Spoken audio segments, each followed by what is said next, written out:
کہ نبی صلی اللہ علیہ وسلم مسجد میں تشریف لائے. اس کے بعد ایک شخص آیا اور نماز پڑھنے لگا. نماز کے بعد اس نے آ کر نبی کریم صلی اللہ علیہ وسلم کو سلام کیا.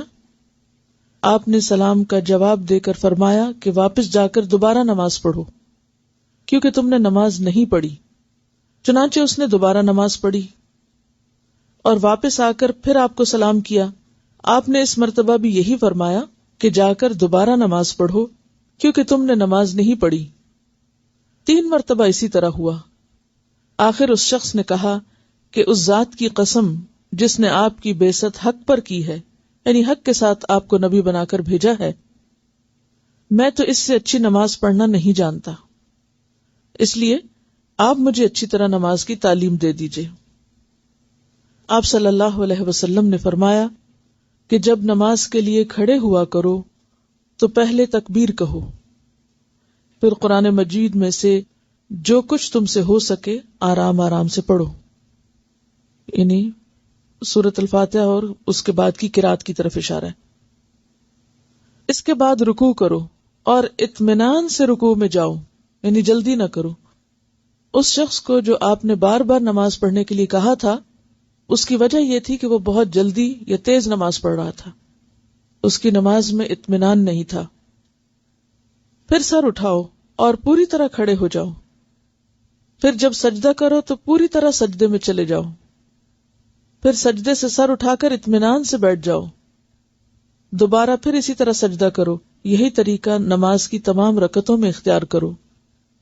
اس شخص نے قیام، رکوع اور سجود اچھی طرح ادا نہیں کیے تھے، اسی وجہ سے آپ صلی اللہ علیہ وسلم نے اسے نماز لوٹانے کا حکم فرمایا. یعنی جلدی میں پڑھی ہوئی نماز گویا نماز ہی نہیں، اس شخص نے گویا پڑھی ہی نہیں. اچھی نماز یعنی فرض، سنت، نفل جس طرح آپ نے سکھائی پڑھی جائے تو فی رکعت کم از کم 3 منٹ لگتے ہیں، اور فجر کی نماز میں کم از کم 5 منٹ فی رکعت، کیونکہ فجر کی نماز میں زیادہ تر لمبی صورتیں پڑھنا آپ صلی اللہ علیہ وسلم کی عادت مبارکہ تھی. آپ صلی اللہ علیہ وسلم اس سے کہیں زیادہ وقت بھی فی رکعت لیتے تھے، یعنی یہ منیمم ہے. قرآن اور دعاؤں کا ہر لفظ پورا پورا معروف طریقے سے عربی لہجے میں ادا کیجیے.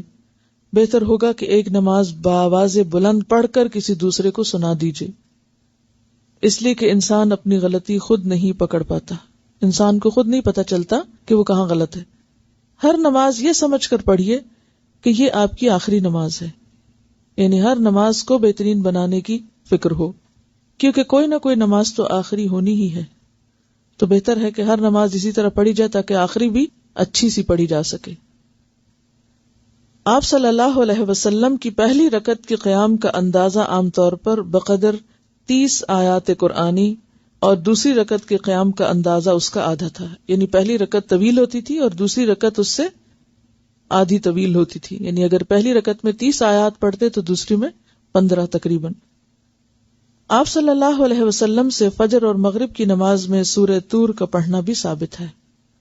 فجر اور مغرب کی، اس سے پتہ چلتا ہے کہ مغرب کی نماز بھی بہت جلدی نہیں پڑھنی چاہیے. نہیں، بعض اوقات آپ نے وہ قرات جو فجر میں کی اور فجر کی قرات طویل ہوتی ہے تو وہی مغرب میں کی، تو اس سے پتہ چلتا ہے کہ مغرب کی نماز بھی وقت لے کر پڑھنی چاہیے. آپ اپنی نماز کا جائزہ اس حدیث کی روشنی میں ضرور لیجئے، کیونکہ نماز مسنون طریقے سے نہ پڑھی جائے تو وہ منہ پر مار دی جاتی ہے. مسنون نماز پڑھنے کی تفصیل کے لیے ہماری کتاب 1000 منتخب احادیث ماخوذ از بخاری شریف نماز کا بیان پڑھیے. یہ انہوں نے بخاری کا ترجمہ لے کے اس میں سے ریپیٹیشن نکال کر ایک کتاب اردو میں چھاپی ہے. اچھی مفید کتاب ہے، کوئک ریفرنس کے لیے سب کے لیے وہ اچھی ہے انشاءاللہ. اس میں آپ دیکھیے کہ میں نے آپ سے کہا تھا کہ ویکینڈ پر آپ نماز نبوی کا ایک ایک ٹاپک پڑھا کریں گے. تو صبح میں اگر آپ 5 سے 7 منٹ بھی سپیئر کریں تو انشاءاللہ آپ دیکھیں گے کہ اس کا ایک ایک حصہ جو ایک ایک عنوان وہ سہولت کے ساتھ پڑھا جائے گا. طریقہ کار اس کا یہ ہوگا کہ آپ اپنے ساتھ پینسل رکھیں، جہاں جو بات سمجھ میں نہ آئے اس کو انڈر لائن کر لیں، اور پھر اس کے بعد آپ اس کے بارے میں لکھ کر سوال دے دیں تو اپنے پاس نوٹ کر لیجیے. یعنی آپ نے صرف ایسے نظر نہیں گھمانی کہ ہاں وہ ہمیں ہوم ورک ملا تھا تو میں نے ایک ساری لائنوں کو نظر ڈال لی ہے. نہیں، سمجھ کر پڑھیں، رک رک کے پڑھیں، جو لفظ مشکل لگیں، جو بات سمجھ میں نہ آئے اس کو انڈر لائن کریں، کوشچن لکھیں اور اس کے بعد یہاں لکھ کر چھوڑ دیں تو آپ کو جواب دیا جائے گا انشاءاللہ۔ الہدا کی سائٹ پر یہ کتاب موجود ہے۔ من لم یقرأ بفاتحۃ الکتاب، جس شخص نے نماز میں سورۃ فاتحہ نہیں پڑھی اس کی نماز نہیں۔ یہ حدیث بخاری کی ہے۔ تو اس سے کیا پتہ چلتا ہے کہ نماز میں خواہ آپ اکیلے پڑھ رہے ہوں یا پھر جماعت کے ساتھ، مقیم ہو یا مسافر، فرض پڑھ رہے ہیں یا نفل، کوئی بھی نماز آپ پڑھ رہے ہیں تو اس میں سورۃ الفاتحہ پڑھنا ضروری ہے۔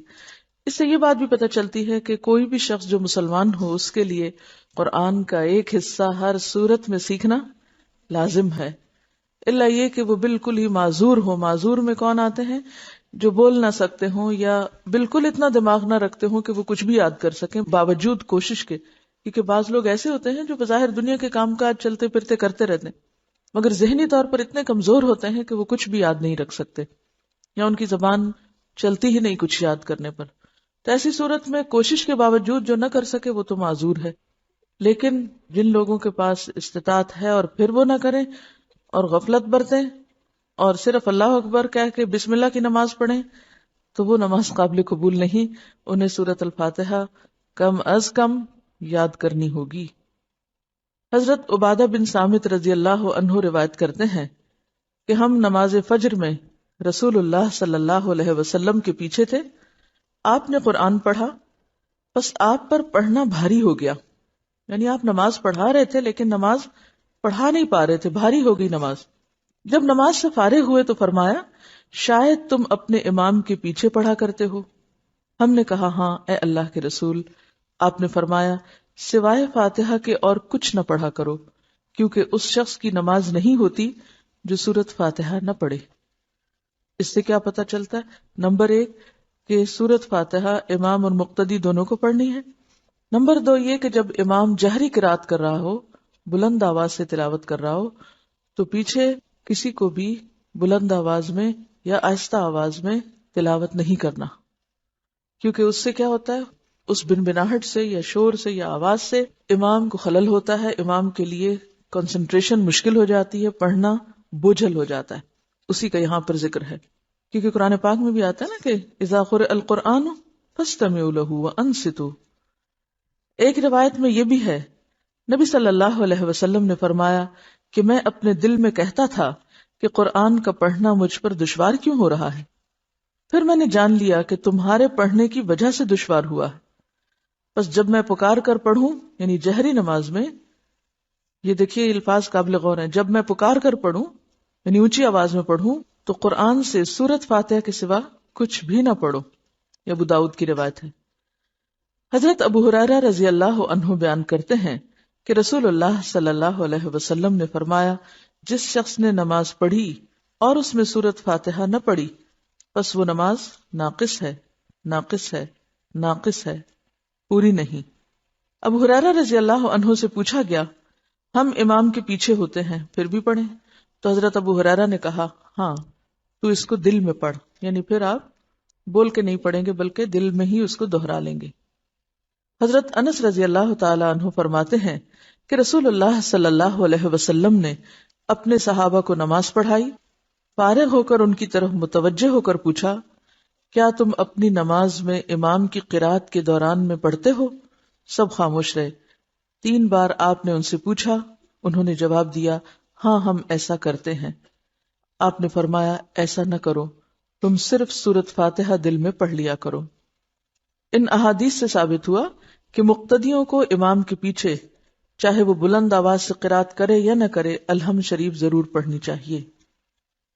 اس معاملے میں آپ نے سنا ہوگا کہ ایک بہت بڑا اختلاف بھی پایا جاتا ہے اور یہ امتیازی مسائل میں سے مسئلہ بن گیا ہے، حالانکہ اس کی ضرورت نہیں تھی۔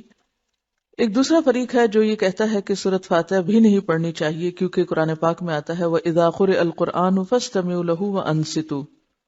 معنی کیا ہے کہ جب قرآن پڑھا جائے تو اسے غور سے سنو اور خاموش رہو، تو وہ اس حکم کو سورۃ فاتحہ پر بھی اپلائی کرتے ہیں۔ اور اسی طرح صحیح مسلم کی ایک اور روایت ہے جس میں حضرت ابو موسیٰ اشعری کہتے ہیں کہ رسول اللہ صلی اللہ علیہ وسلم نے فرمایا وَإِذَا قَرَأَ فَأَنصِتُوا، جب امام قرات کرے تو خاموش رہو۔ اس حدیث سے بھی کیا پتہ چلتا ہے کہ جب امام پڑھ رہا ہو کچھ بھی تو باقی لوگوں کو کچھ بھی نہیں پڑھنا چاہیے، خاموشی اختیار کرنی چاہیے۔ حضرت جابر سے مروی ہے کہ رسول اللہ صلی اللہ علیہ وسلم نے فرمایا، جس کے آگے امام ہو تو امام کی قرات ہی اس کی قرات ہے، یعنی جو کچھ امام پڑھتا ہے پیچھے والے کی قرات وہی قرات بنتی۔ اب دونوں طرف دلائل ہیں اور عام طور پر اختلاف پھر یہیں سے شروع ہوتا ہے۔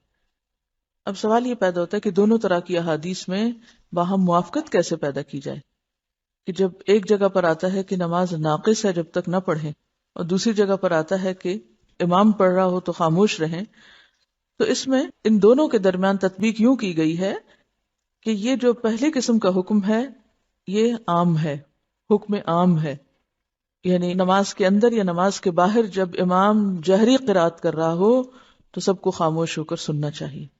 لیکن سورۃ فاتحہ اس میں خاص ہے، یعنی اس کی تخصیص ہے، کیونکہ آپ صلی اللہ علیہ وسلم نے خاص طور پر اس کے پڑھنے کا ذکر فرمایا ہے۔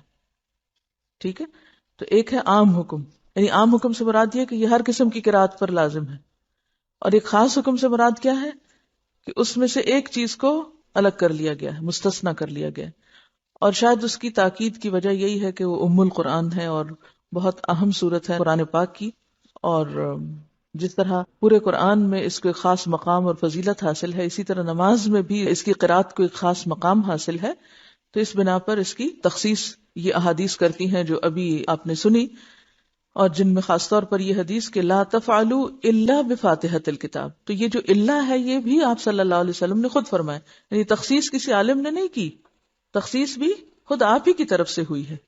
ٹھیک ہے، کہ تم قرات نہ کرو، جس میں آپ صلی اللہ علیہ وسلم قرات کر رہے تو پیچھے سے کوئی اور بھی کر رہا تھا، تو آپ نے فرمایا کس نے کی کہ میری نماز مجھ پہ بوجھل ہو گئی، تو اس میں آپ نے کیا فرمایا، لا تفعلوا الا بفاتحۃ الکتاب، تو یہ جو الا ہے اس سے کیا ہو گیا، فاتحۃ الکتاب الگ ہو گئی، یعنی اس کی اجازت موجود ہے۔ اور اسی طرح لا صلاۃ لمن لم یقرأ بفاتحۃ الکتاب، یہ حدیث بھی اس حکم عام کو خاص کرتی ہے۔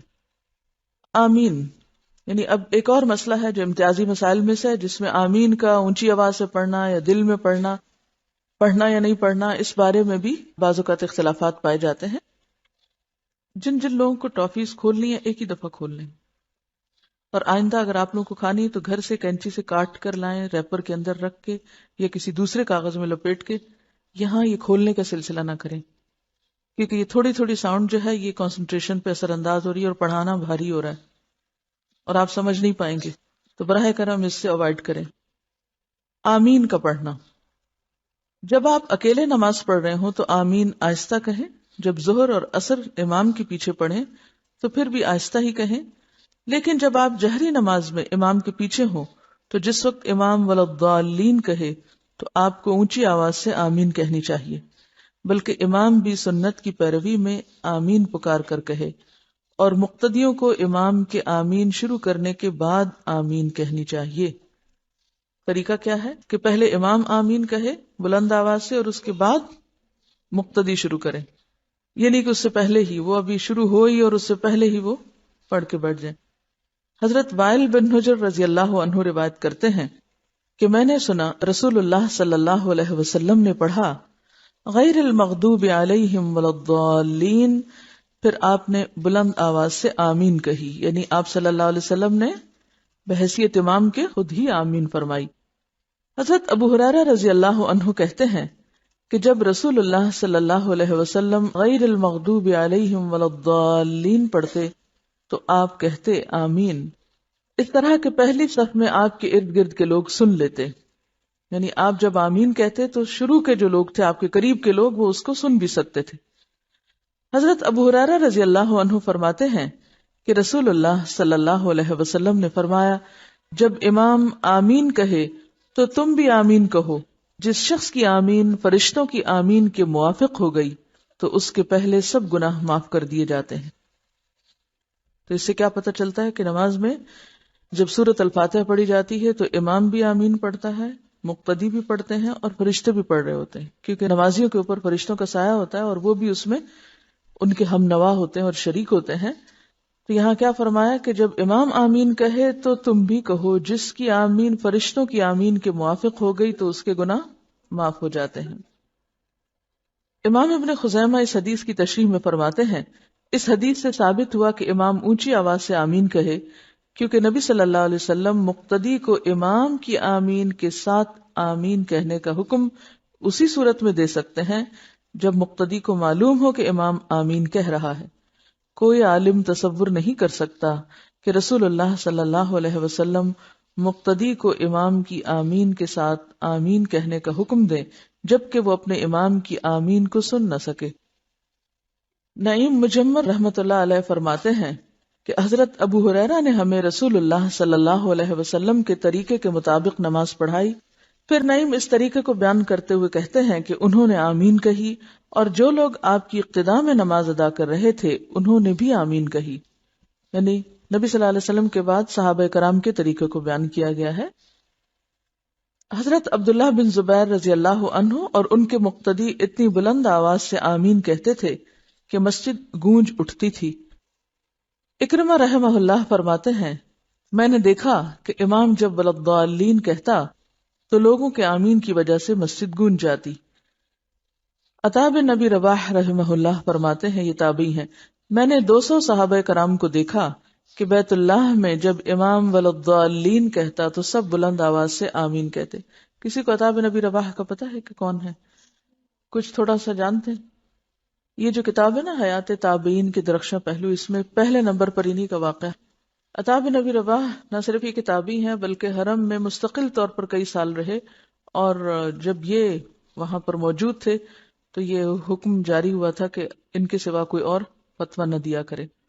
یہ بہت بڑے عالم بھی تھے۔ رسول اللہ صلی اللہ علیہ وسلم نے فرمایا، جس قدر یہودی سلام اور آمین سے چڑھتے ہیں اتنا کسی اور چیز سے نہیں چڑھتے، بس تم کثرت سے آمین کہا کرو۔ ابن ماجہ کی روایت ہے۔ شاید آپ کے ذہن میں یہ سوال آ رہا ہو کہ خود ان کی اپنی ہمز کے آخر میں آتا ہے آمین، AMIN، تو پھر اگر ان کے ہاں موجود ہے تو پھر وہ ہم سے کیوں چڑھتے ہیں؟ کسی کے پاس ہے جواب اس کا؟ یعنی اس حدیث میں جو بیان کیا گیا ہے کہ جس قدر یہودی سلام اور آمین سے چڑھتے ہیں، کیا ان کے یہاں سلام نہیں ہے؟ سلام ہے نا ان کے یہاں، کیا بولتے ہیں؟ ہاں، شالوم یا کچھ اس طرح کا لفظ بولتے ہیں۔ آمین بھی ہے، AMIN لکھا ہوتا ہے۔ چڑ کس چیز کی ہے؟ غور کیجیے۔ اصل میں آپ کو آبزرویشن کا طریقہ سکھا رہی ہوں کہ جب ہم بعض اوقات آبزرویشن کرتے بھی ہیں تو ہم اس سے نتائج کو دور پار کے لے آتے جس کو اس سے کوئی تعلق نہیں ہوتا۔ بات یہ ہے کہ نمبر 1، سلام اس طرح عام نہیں ہے جس طرح مسلمانوں کو عام کرنے کا کہا گیا۔ مثلا یہود اور مسلمان جو تھے مدینہ میں ساتھ ساتھ رہتے تھے، بازاروں میں عام طور پہ بہت مکسڈ اپ تھے، لین دین تھا، یعنی ایک کمیونٹی تھے۔ اب ہوتا یہ ہے کہ ایک کمیونٹی میں ایک پہلے سے گروہ ہے جس کے پاس دین ہے، جو اہل کتاب ہیں، جو لٹریٹ پیپل ہیں، پڑھے لکھے ہیں، وہ سمجھتے ہیں سارا دین ہمارے پاس ہے، مذہبی طبقہ ہے وہاں کا، ٹھیک ہے۔ اب یہ نیو بورن مسلمز ہیں، نئے نئے مسلمان ہوئے مدینہ میں، وہ صرف دین پہ فخر کر رہے ہیں اور یہ عمل کر رہے ہیں۔ اب یہاں کیا ہے کہ اس کمیونٹی یا مسلمان برادری کے لوگ جو ہیں وہ آپس میں ایک دوسرے کو جہاں ملتے ہیں کیا کرتے ہیں؟ سلام، وعلیکم السلام، سلام۔ آپ کو پتہ ہے صحابہ کرام کتنا سلام کیا کرتے تھے؟ اگر درخت بھی آ جاتا تھا راستے میں اور اس کے بعد پھر ایک دوسرے کے سامنے تو پھر سلام کر دیتے تھے۔ اب وہ اس بات سے بہت چڑھتے تھے کہ ان کی اتنی آپس کی محبت ہے، اتنی محبت ہے ان میں، تو مسلمانوں کی باہم محبت اور باہم ایک دوسرے کو سلام کرنا ان کو تکلیف دیتا تھا۔ اب تو خیر ان کو تکلیف نہیں دیتا کیونکہ ہم کرتے ہی نہیں ہیں۔ تو سلام کیا ہے؟ اسلامی شعار میں سے پہلا شعار، پہلی پہچان۔ تم جنت میں جا ہی نہیں سکتے جب تک کہ تم آپس میں محبت نہ کرو، محبت کر ہی نہیں سکتے جب تک کہ افشوا السلام بینکم